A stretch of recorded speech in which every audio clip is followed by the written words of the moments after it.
Sadashiva Samarambam Shankaracharya Madhyamam Asmadacharya Paryantam Bande Guru Paramparam Om.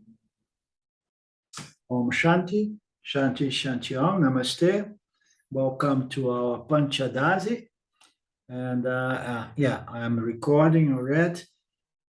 And last class we are seeing the definition of Jiva in this segment of this text. We looked into the Taijasa, and then actually last week we begin from the prana, yeah, the sleep of the prana, the subtle bridge. So we covered that as well.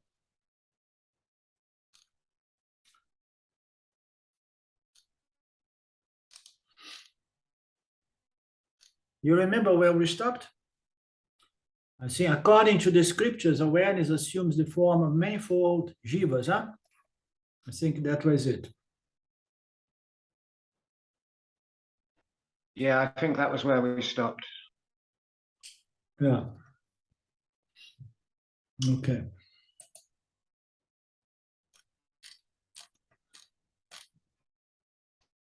So we saw the three states of the jiva. Yeah. And then after looking into those states, came the verse 10, which says, according to scriptures, awareness, consciousness assumes the form of manifold jivas and enters into their bodies. The word jiva means something that gives vitality to the body, gives life. It comes from the root jiv, to live, anything that is alive. I think we looked a little bit into this, if not completely. We did look into this one. So we looked and we said that it's not really technically correct to see that consciousness assumes the forms and enters the bodies. So we have a better understanding in that sense, that awareness is all pervasive. It's that which vivifies the subtle body, which in turn vivifies the physical body. It's important to understand that consciousness vivifies, gives life, jiv, that which lives. Every living organism is a jiv. It's life. It's alive. So what consciousness is going to do? What is going to pervade everything? It does pervade the physical body as well, but does not give life to the physical body, except by its means, by its instrument called the subtle body. The subtle body is what's going to pervade the physical body and make it dance, alive. And then how you know that? Because when the subtle body, the soul, leaves the physical body, the body is said to be dead, no longer alive. But we can never say that consciousness is not pervading the decaying body, because consciousness pervades everything. It's just pervading it in a way that it's not making it dynamically alive, but it's just bringing the elements back to its source. The matter is going to be transformed now, because nothing is wasted in this universe. There is nothing created, nothing really destroyed. Consciousness is pervade everything, but the jiv, the alive beings, they require the subtle body or the soul to vivify with the grace of consciousness, the all-pervasive consciousness. Are we on the same page on that concept? Does it make sense to us? If it does not make sense, we need to challenge the scriptures. Our Shraddha has to be based on acceptance of the logic presented by the scriptures, not by faith alone,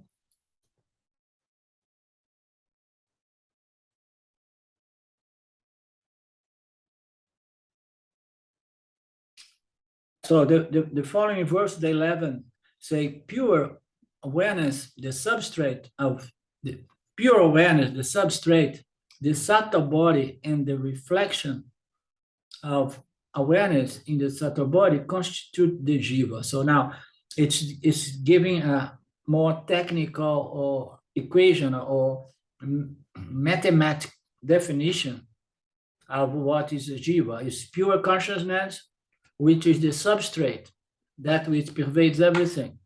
And then the subtle body, which is the reflection of consciousness. This reflection is called Jiva Atma. Huh? So, sorry, the subtle body, which is the reflecting medium, okay? And then the reflection that occurs in the reflecting medium, is the Jiva. And the reflection of consciousness constitutes the Jiva. Jiva is the reflection plus the subtle body, which is the reflecting medium, plus all pervasive consciousness or awareness, okay? The definition of a Jiva. We say it is reflected consciousness, but we cannot say that Jiva is reflected consciousness without having a reflecting medium. Yeah? So the Jiva depends on the reflecting medium, depends on all pervasive consciousness. So in this text, Jiva, the word Jiva is replaced by Chidabhasa, which I find very nice, nice term, okay? Because Chid means consciousness, and Abhasa means reflection, and I find it beautiful. Yeah? James here makes a commentary saying that to make it consistent with the way I teach, and for the sake of keeping it simple, I call Chidabhasa Jivas. In English, Jivas can be also thought to be an individual soul, okay? So I often say the individual soul, but the individual soul becomes a Jiva only when it's really connected with a physical apparatus, okay? A physical instrument, and then it becomes the agent, the experiencing, knowing entity. Without that, it holds its impressions. It's not really a Jiva. The Jiva works through these three bodies: subtle body, causal body, and the physical body as an experiencing entity. Okay? So to make it consistent, I call it Jivas. So I like to call it Chidabhasa, and I have been using more and more, even if I don't say it is Chidabhasas, I call Jivas the reflection of consciousness to differentiate it from the reflecting medium, because in the basic teachings of James Schwartz, he presents the subtle body as Jiva to simplify, as he says here. For the sake of simplifying the teachings, we do this. We compromise a little bit, okay? So I tend to not compromise and to tell things as they are, or as I believe they are, or as I believe the scriptures say it is, and then people usually they understand these distinctions. We have three bodies, but who am I, the Jivatma? I'm none of the three bodies, or I am all the three bodies plus a phenomenon called sentience that occurs with the combination of these three bodies, a soul, the three bodies, and consciousness, of course, behind or pervading the soul. So I like to present things on those terms. We are none of these three bodies as Jiva-Atma. As a Jiva-Atma, we are what? We are Atma, we are consciousness. We experience consciousness reflected, but yet it is consciousness, you understand? And we do not experience consciousness objectively, but subjectively as my true nature. So the following verse, anything about that? Any questionings and any doubts or considerations or contributions?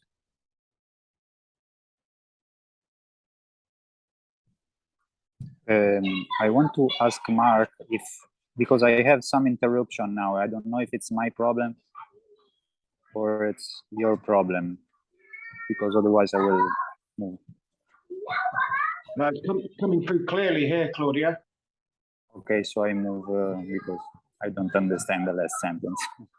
Okay.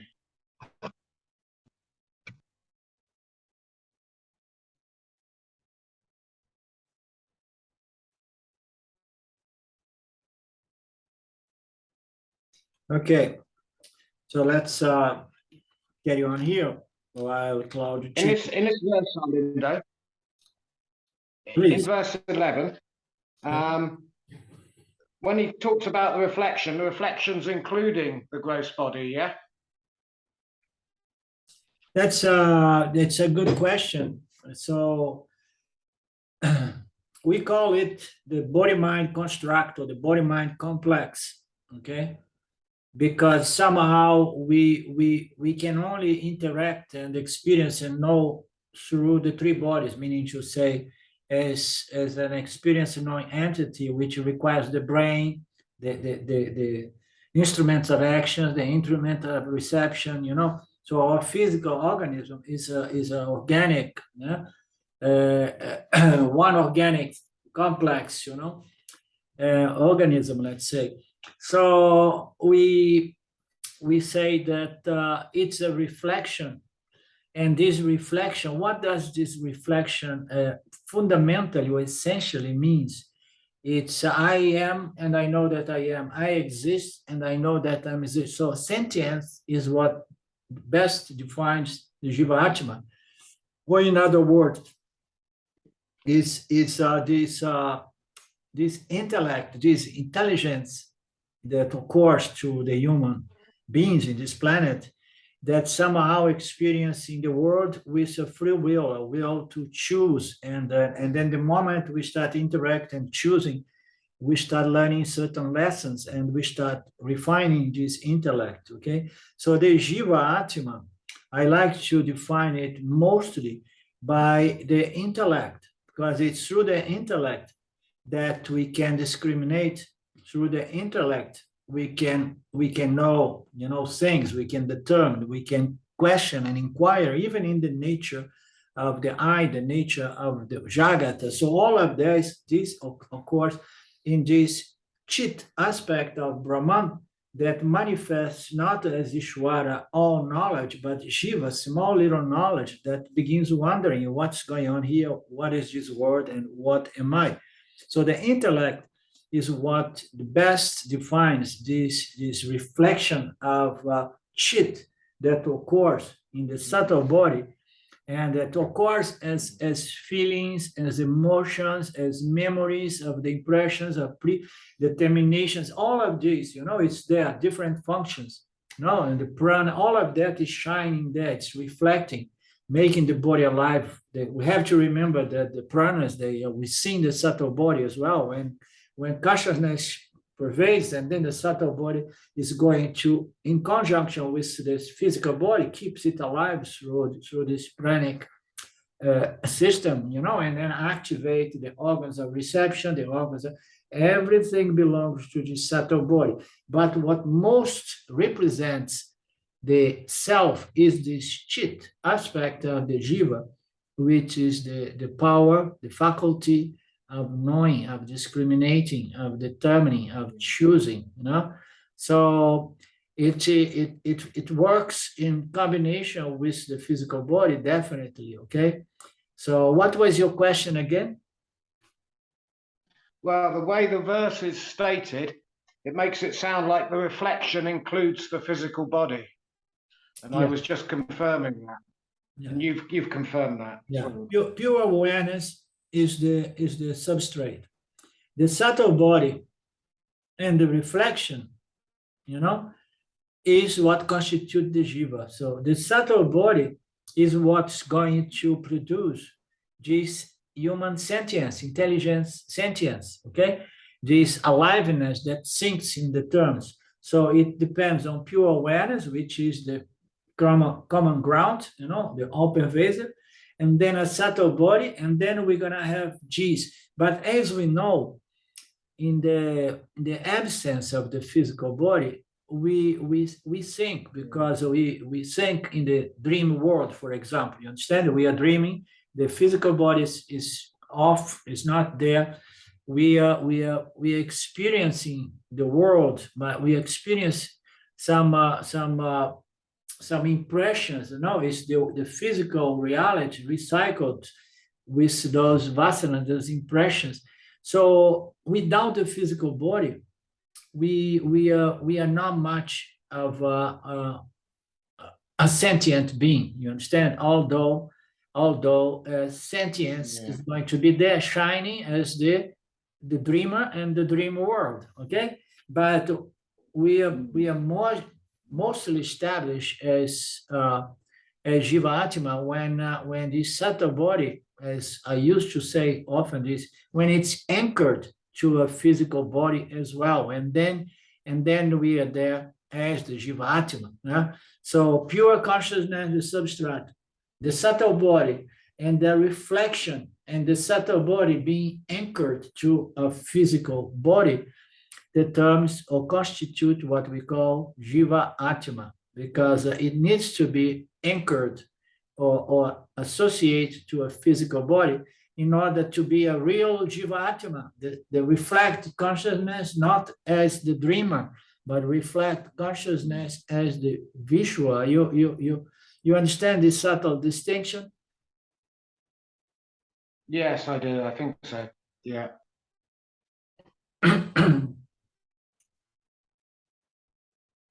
We say that the Jiva has 3 states, but we don't do much with the prana in deep sleep because it does not allow us to learn anything except as awaken in retrospection.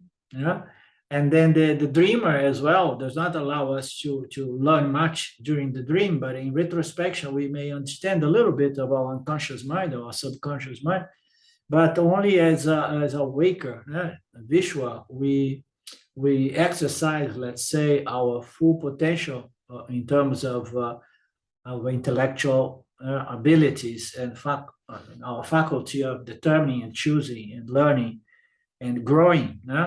So definitely, I often say that the Jiva, and there is a passage here and there. Sometimes with the text makes sure that when we say Jiva, Jiva Atma, we refer to the awaker, to the Vishwa, because the others, we can say that here it says in the following verse, Ishwara power, there is another one.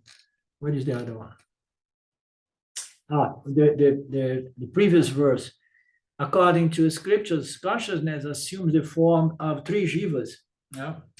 So here it says manifold Jivas, but you see manifolds, but fundamentally is the awaker that is going to take a break from the world. Ishwara is going to give a break to the awaker, but then the world continues in the awaker's mind as mental, emotional impressions, memories, subtle memory.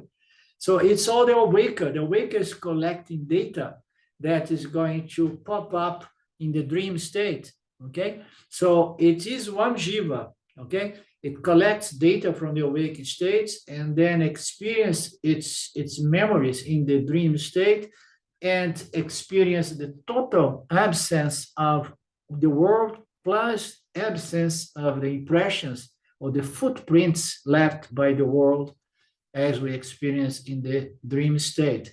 It's one Jiva. Is the Jiva the one producing the dream and the awaken, the dream and deep sleep. The deep sleep is a little bit different because it is a blessing given to us by Ishwara, because we need to take a break from everything to rest the body-mind complex, let's say.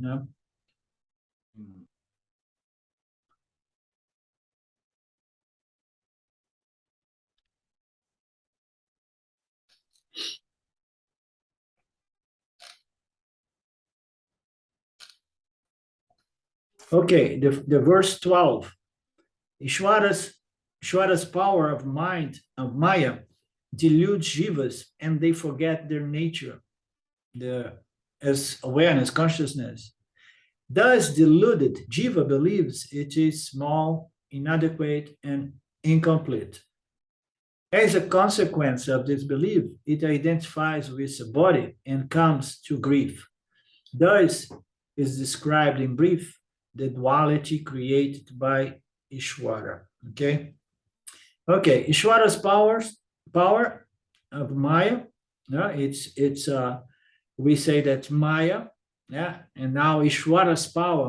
Maya is a power of Ishwara, so this Ishwara maybe refers to what James calls Ishwara one, or otherwise we just consider that Maya and Ishwara is one single phenomenon or power. Okay, that that in one hand it produces the intelligence of everything, holds the intelligence, the knowingness of everything, and then it's going to produce this avidya in the mind of all jivas, deluding the jivas, making the jivas forget completely their true nature as original consciousness. So it is a power of Ishwara, or Ishwara is a byproduct of Maya. It's not much relevant, but we know that within consciousness there is this power that projects and conceals, vikshepa and avarana. It conceals when the Jiva Atma, which is the actor on the stage of the universe, the Jiva Atma comes into play, and then it's deluded. It forgets its nature. So it is a power. Maya has a power which is Sattva Guna, which is basically represented by Ishwara, the all-knowingness. But then it conceals when it brings into the equation of the Jiva Atma the other two energies without which the Jivas would never be constituted. We need Rajas and we need Tamas. So Ishwara's power of Maya is going to create this avarana phenomenon related to the Jivas, and the Jivas are going to forget the nature as limitless consciousness. And once the Jiva is deluded, it believes to be small, inadequate, and incomplete. And then it says, as a consequence of this belief, it identifies with the body. Okay, so when I read that, immediately it flashed in my mind that this verse, I don't know, I would have to go back to the original verse before it was translated to English and before James added it. James adds the English translations very often to try to make it more understandable. But if I would be working on this text, I would most probably reverse the sequence there. I would say, thus deluded Jiva, he forgot who he is. Jiva comes into life, okay, and then he's deluded because he does not come to life and say, "Ooh, I am consciousness and I'm watching a movie." No, Jiva, when comes to develop its mind, immediately what it says, what it does when I say, "Oh, I see the world and I see my body," okay. So it sees duality, the knower and the known, the subject and object. The Jiva Atma, when it comes and he does not know that he's the light illuminating subject-object duality, instead of saying, "I am consciousness and I'm revealing this duality before my eyes," of course, he cannot know that. Immediately what he does, he sees the world and he sees the body, and he identifies with the body unavoidably. He always identifies with the body. We cannot identify with Jagata, we identify with the physical body.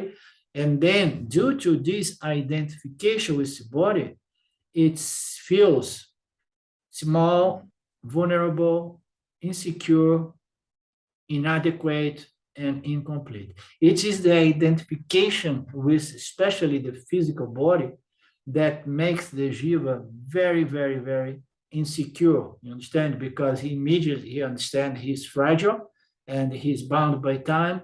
He was born and he's going to die.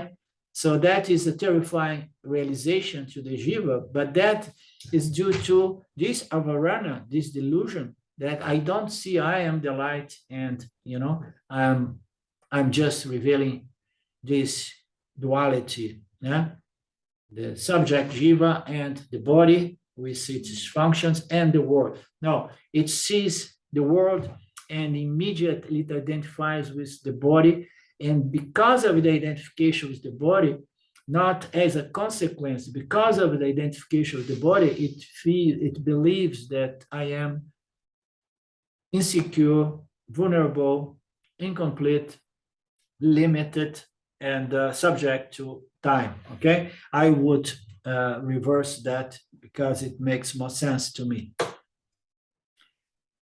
So that is describe a brief the duality created by Ishwara. Yes.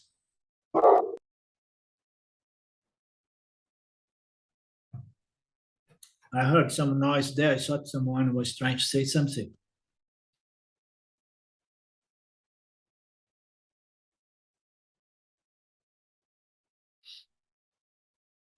So how is the duality created by my Ishwara? Yeah? So it creates the creation, yeah. But as we know, so creation does not mean anything, or does not mean much without a creature to enjoy or to experience and know the creation. Just imagine Ishwara, yeah, with the power of mind, produce Jagata, and somehow gets tired and forgets to project the Jivas. Yeah? And then there is a creation there without the agent, the creature that is supposed to play on the stage of the universe, you understand? So what is the duality? It's Jagata Jiva, Jagata Jiva, né?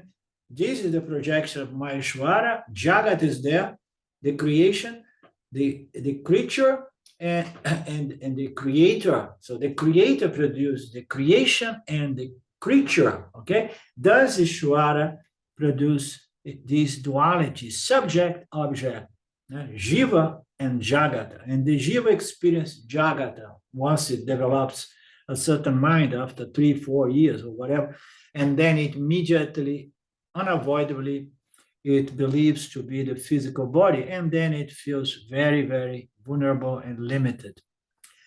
Awareness or consciousness is non-dual, but appears to be dual when Jiva comes into being. Exactly. Okay, so there is consciousness, and then Ishwara produces the Jiva, and then when Jiva comes into place, and then there is an experience of duality. Who is going to experience duality? The Jiva, because it's going to experience the body, and the world before my eyes, my senses. No? Duality is experience. Consciousness is one, no? But the moment this projection occurs in the scope of consciousness, immediately consciousness appears as reflect consciousness, meaning to say the Jiva, and then experience duality and believes duality to be reality. Consciousness is non-dual, but it appears to be dual when Jiva comes into being. The experience of duality does not disappear with liberation. So, and then this is the duality projected by Ishwara, Jagata, and Jiva. And then Jiva is going to also create duality, by what? By believing that the objects, the world is real, understand?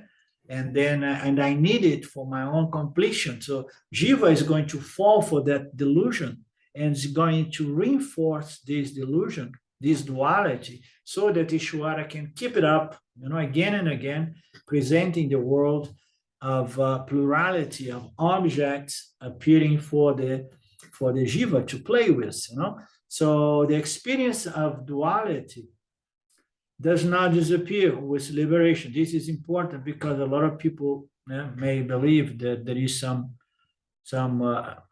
mystical experience in which the world of plurality of objects disappear. Okay, no, it remains there. But the Jiva, once it gets this knowledge, understanding, and understand its nature, the nature of creation is Brahman. My nature is Brahman, and there is a creator called Ishwara, but Ishwara as well is Brahman. And then the duality is cancelled as a belief that it is real. So it's understood that it's only an appearance in consciousness, the same way the Jiva is an appearance in consciousness, the same way even Ishwara is an appearance in consciousness. Anything from you guys?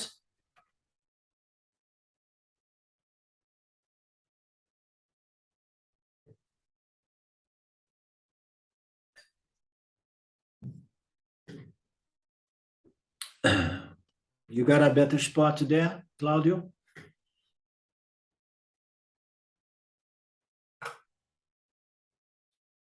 Okay. Scattering and chattering.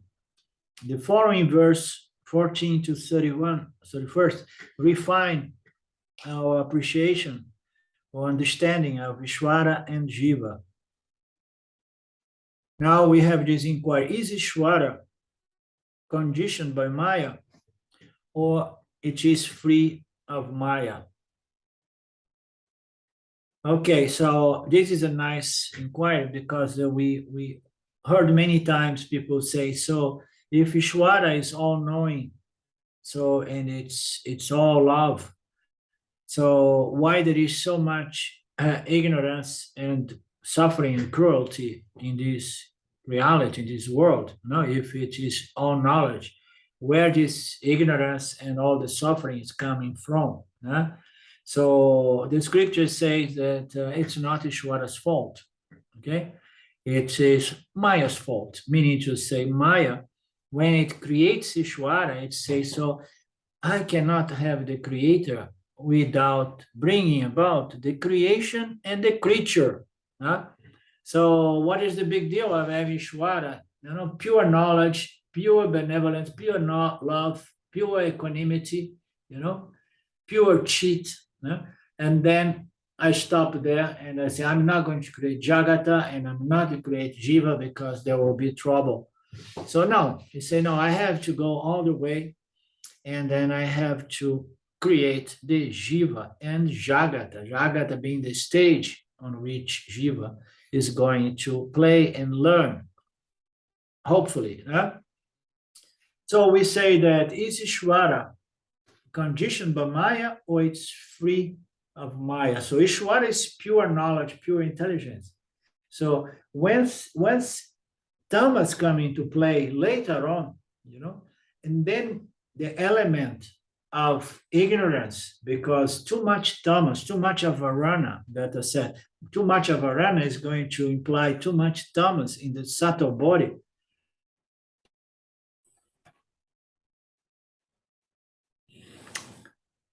Okay, good that came back. Yeah. Because I don't need to put together two segments.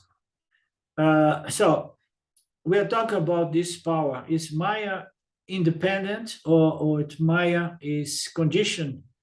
Is Ishwara free from Maya, meaning to say it's projecting and concealing the ignorance that comes with Rajasipana? No, Ishwara is free from that because it's pure knowledge. But then Maya wants to create not only Ishwara, but Jiva Jagat. And then he has to bring through the power of projecting and concealing avarana, vikshepa and avarana, is going to create the Jiva Atma and Jagata. Jagata is totally conditioned by Tamas, grossification of the elements. And the Jiva Atma has a physical body that is also conditioned by a lot of Tamas, but it has this sentience, this intelligence, this Atma, reflected Atma, that has quite some Sattva Guna, but yet in the mind of the Jiva, there is enough Tamoguna, okay, and Rajoguna, but especially Tamoguna, that is going to create the delusion, okay? So too much Tamoguna, too much Rajoguna. We have a lot of Sattva Guna, but not enough to avoid this phenomenon called delusion, okay?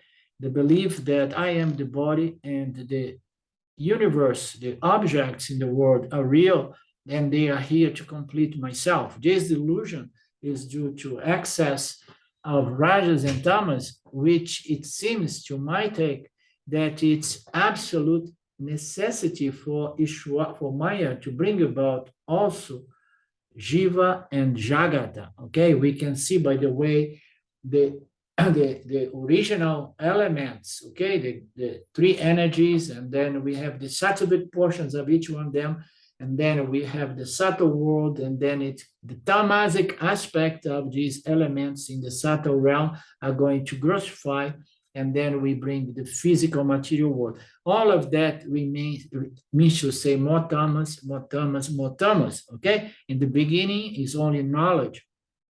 So it is a necessity that more tamas come into the equation of creation, and we end up having a jiva that, unfortunate, is deluded to believe that its nature is matter and not the spirit. Its nature is the physical body, not consciousness on which this body appears. The body appears within the scope of consciousness. So let's go on here following. So is Maya dependent and conditioned affect? Ishwara is affected by Maya, or it's free from Maya? Ishwara is pure consciousness in association with Maya. Yeah? But Maya enjoys two powers. One is the avarana and the other is vikshepa. The avarana, the avarana power is the one that is going to grossify and affect the subtle body of the jiva. Vikshepa is going to project the universe, which includes Jagat, which includes these objects called the bodies of the Jivas, and the subtle bodies that infuse these physical bodies, making these bodies alive and thinking, in some case, determining and learning. So Maya enjoys the power of vikshepa, projecting, and veiling avarana. At the first stage of creation, Maya's veiling power is unmanifest and inactive, but its project power is manifest and active, okay?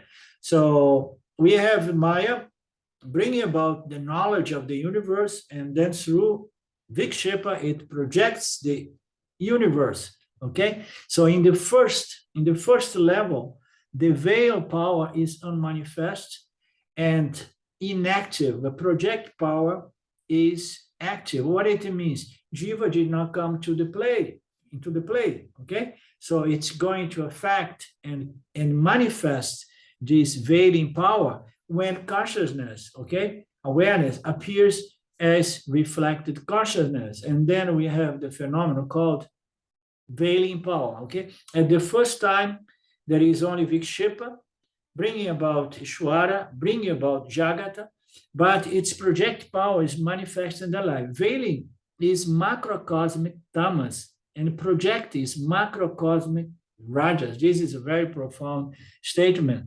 So the veiling is tamoguna on a macrocosmic level, okay? We could say that the entire causal body, okay, the macrocosmic causal body is conditioned by Tamas, okay? It's absolutely there, but within that, that is what sometimes appears to be a little bit contradictory, okay? Because we know that Ishwara appears with the knowledge of these three realms, the causal universe, the causal body of the universe, the subtle body of the universe, and the physical body of the universe, with all jivas being accounted to. So the projecting power is manifest. The veiling power is a macrocosmic tamas, and the project is the macrocosmic rajas, okay? We don't know exactly how to really, what to make of those statements, but they point to something. The rajas is contained there on the macrocosmic level, okay?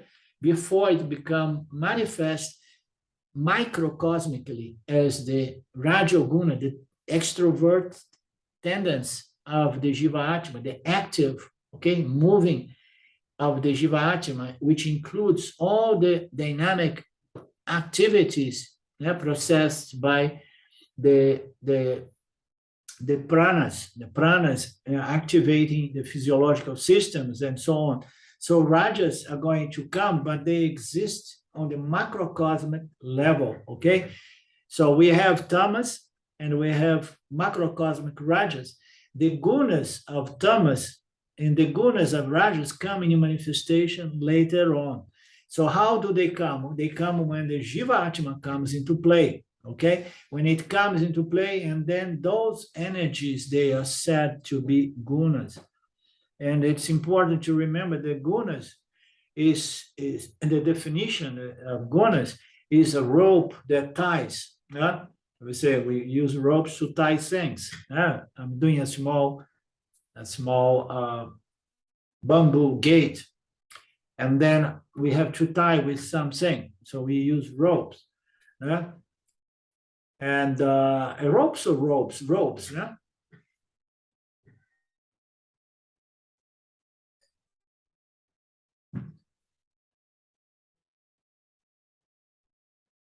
Can you hear me?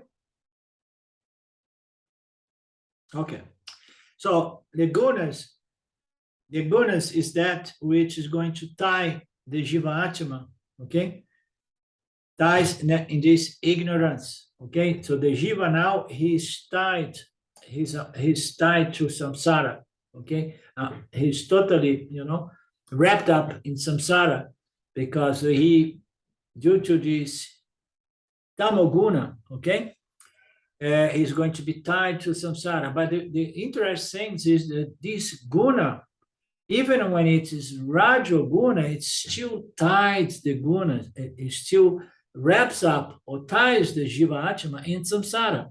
Rajo guna and Tamoguna, they are called gunas because they tied, they anchor the Jiva in samsara. It's difficult to come. So those energies, once it operates in the body-mind complex, they say that they are the ropes that ties the Jiva in samsara. And how about Sattva Guna? So it's said that even sattvic energy, it's said that to be a sort of a golden chain or a golden rope because it can be still tying the Jiva in ignorance, okay, in samsara. Samsara here means to say, to take reality, the duality to be reality, the world to be intrinsically a source of liberation and ananda and peace and satisfaction. So all of that is due to this phenomenon called avarana, the delusion, as present here. So the energies, these three energies, these three qualities, many times present, three qualities or three energies, they are called to be gunas. The gunas, meaning to say, the three gunas that come into manifestation later on, rajas, are going to shatter the mirror of Maya into innumerable shards or jivas and scatters them through the cosmos. This is one theory of projection, the Big Bang or something like that, that this power of mind is going to shatter, explode this mirror, consciousness, mirror, the prakriti of Maya, okay? It's there. So there is a lot of rajas, macrocosmic sattva, rajas, and Tama. The macrocosmic sattva is creating the knower, the pure knowledge. The macrocosmic rajas is the energy that is going to explode the macrocosmic tamas, shattering this pure mirror of Maya into innumerable beings, sentient beings, jivas, and inert beings. It scatters all throughout the cosmos. So this is the theory of, the Big Bang or exploding or shattering the pure mirror, the pure prakriti of Maya. So as we know, Ishwara is, we could say the Ishwara also is scattered because some of this sattva guna is going to be there operating in the mind of the Jiva Atmas as well operating in every other creature, even in the inert. Everything is constituted by knowledge as well, and Ishwara is pure knowledge. Okay, so anything from you guys on this very subtle theme or subject? As you were saying that, Arlindo, I was thinking of the three gunas being all pervasive. So they basically are Ishvara, and they're just all pervasive. They are Maya Ishvara. That's what my thoughts were really. Yeah, yeah. We could say that the Gunas, now often we say the Gunas are the building blocks of the universe, of the creation. Everything you're going to find the three qualities, the three energies, okay? But they are said to be Gunas when they are experienced by the Jiva Atma. Let's put it that way, because it's going to chain the Jiva Atma into samsara, into the delusion that is mentioned here. So the three Gunas are there, and the Ishwara is pure knowledge, and the Ishwara is free from this avarana, because Ishwara is pure sattva guna. You understand? So we say the Ishwara is pure sattva. So it's not subject to this avidya phenomenon, this delusional.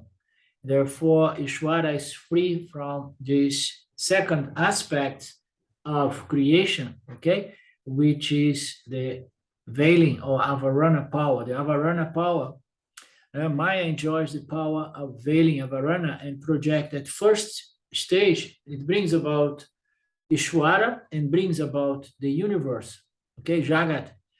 And then what about the avarana? Avarana power is something else that comes when the Jiva comes into manifestation, and then avarana power becomes manifest, okay? So manifest, this manifestation of avarana power, it does not affect Ishwara. That's the point here. So this avidya, this ignorance is built into the grossification of the elements, I would say, and Ishwara remains, as pure knowledge, pure sattva. But at the same time, Mark is pointing out to another thing, because when we say that Ishwara is only the universe fully manifested, because we see the beauty, the intelligence by which the universe is sustained, maintained, protected, and destroyed. All of that is due to this pure knowledge, pure intelligence that manifests, and we see the beauty of the universe. But we see also avarana. We see so much ignorance nowadays. We see avarana at play.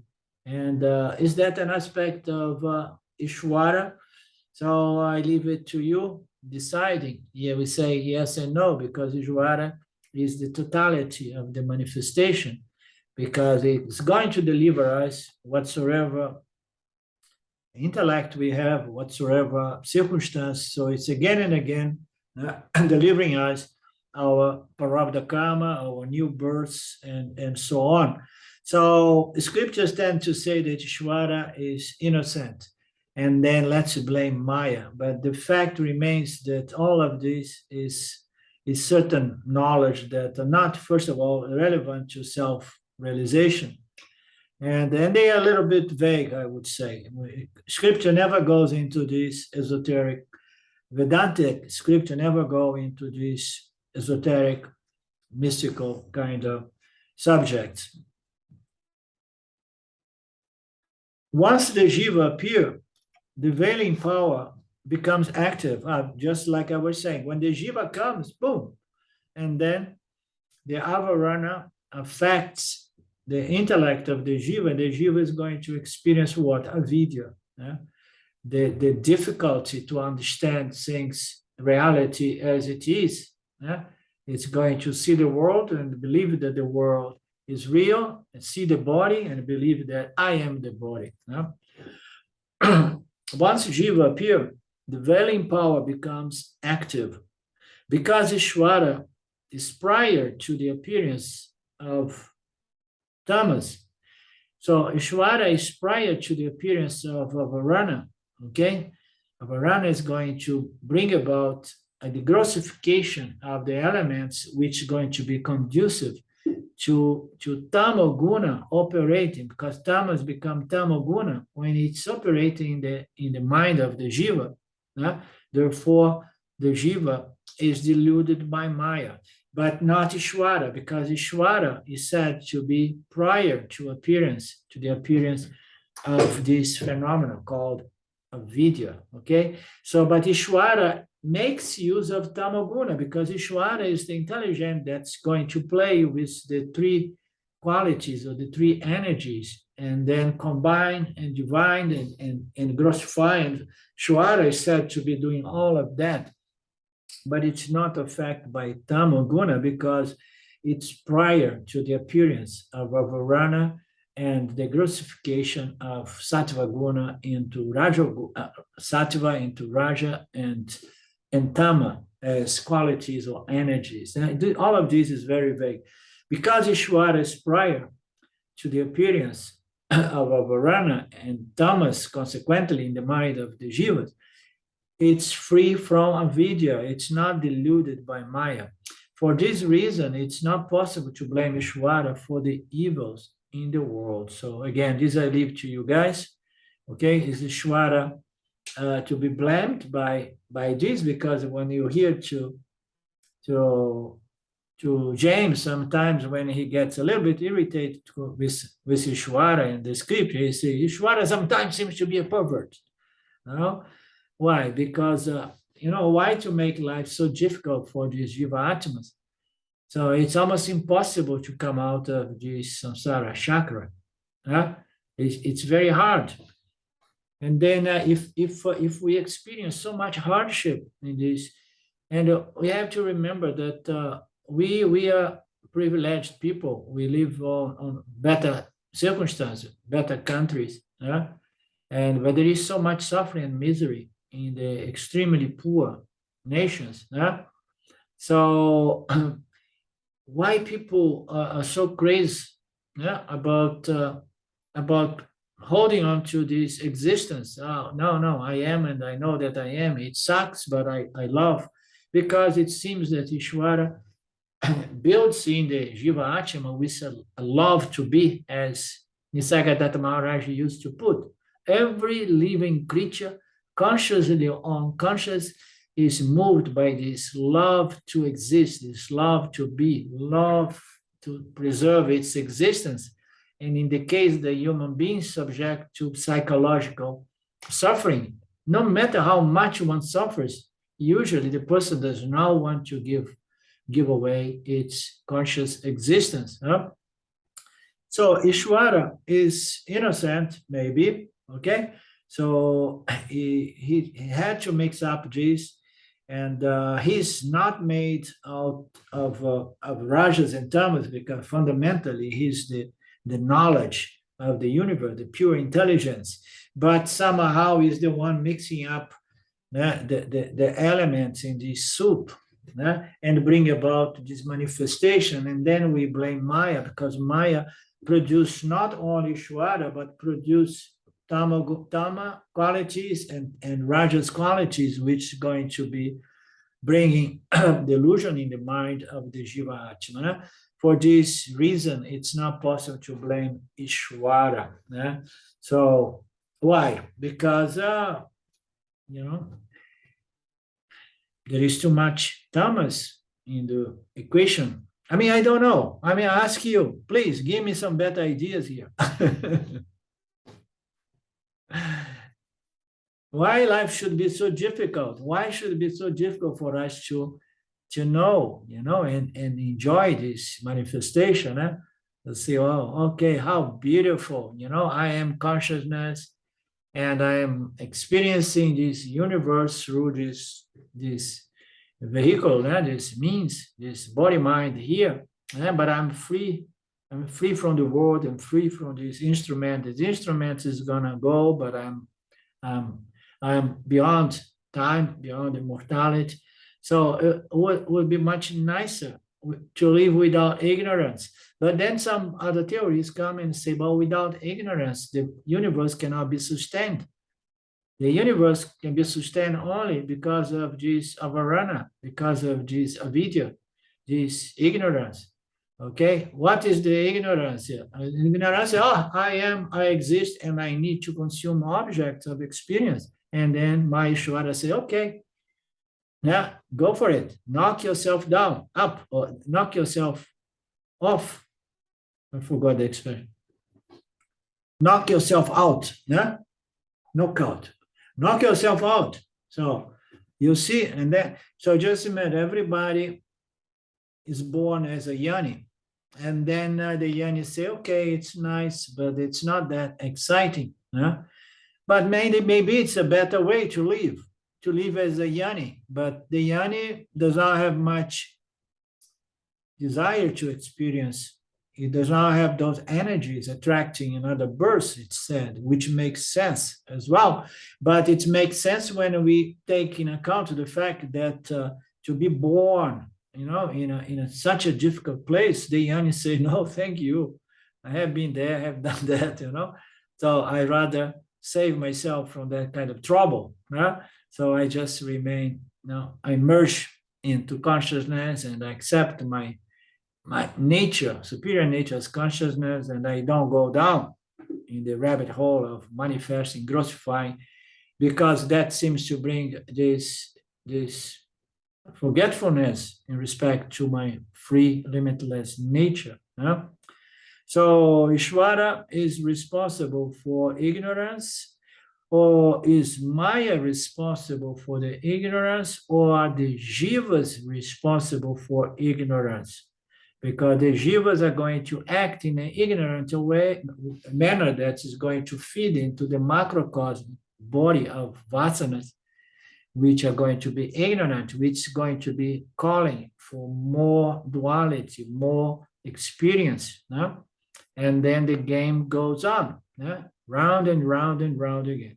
So it's very difficult to understand this passage of the scriptures, to understand why of this manifestation the way it is and who is the real responsible. But we know that Ishwara does not project and sustains this universe without participation, the participation of its Jivas. And the Jiva is the one that are going to call the shots. How so? By the quality of my thoughts and my words and my actions, and then we're gonna be provided with the world according to the quality of our mind. Anything from you guys?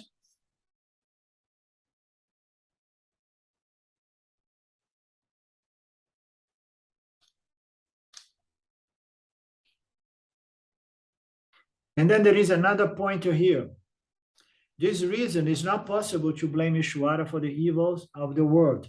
The evils can be attributed to ignorance of Ishwara. Yes, it is. The more materialistic is the society, the more evil we experience, extreme evil in the world nowadays, because the societies are becoming materialistic to the extent of rejecting the idea, the notion of the creator, of Ishwara. So ignorance is what? So suffering, the evil is attributed to the ignorance in respect to the creator, yes. But, almost 9% of the people, they are totally ignorant in respect to Ishwara, especially on a more sophisticated manner. So it's even spiritually, religiously speaking, there is so much ignorance, even if people bring into the equation God or some sort of creator. So it's attributed to the ignorance in respect to the creator. Because their subtle bodies are veiled, Jivas are ignorant of the fact that they are free. Yes, thank you. We know that there is this beginningless ignorance. This ignorance has been going on forever, Anadi, because Maya Ishwara are eternal. So we're going to go back to this tough argument next week. And I hope you guys come with some ideas to help me out, okay? Because I'm still working on those concepts. Claudio, are you there? Okay. Yeah, it's all due to ignorance for me. It's not Ishwara. Yeah. But the ignorance in respect to Ishwara, because if we take Ishwara into account and then we accept the scriptures and then we study and contemplate on the scriptures, we know that we begin purifying the intellect and converting more and more rajas and tamas into sattva. No? It's the great purifier, is to have a spiritual religious life as a karma yogi, as we say. No? So here it says it's ignorance of Ishwara, is attribute to ignorance in respect to Ishwara. So ignorance we have in respect to everything else, but we don't want to be ignorant in respect to my true nature. But in order to have the knowledge of my true nature, usually I need to develop the knowledge in respect to Ishwara, you understand?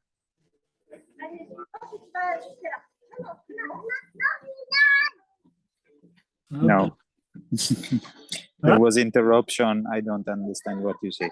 Okay, you can watch the video later on and we talk next week, okay? Yeah, better. Okay. Yeah. Om Purnamada Purnamidam Purna Purnamudachyate Purna Purnamadaya Purnameva Vashishyate. Om Shanti Shanti Shanti. Thank you, Lord Ishwara. Thank you, my friends. Namaste.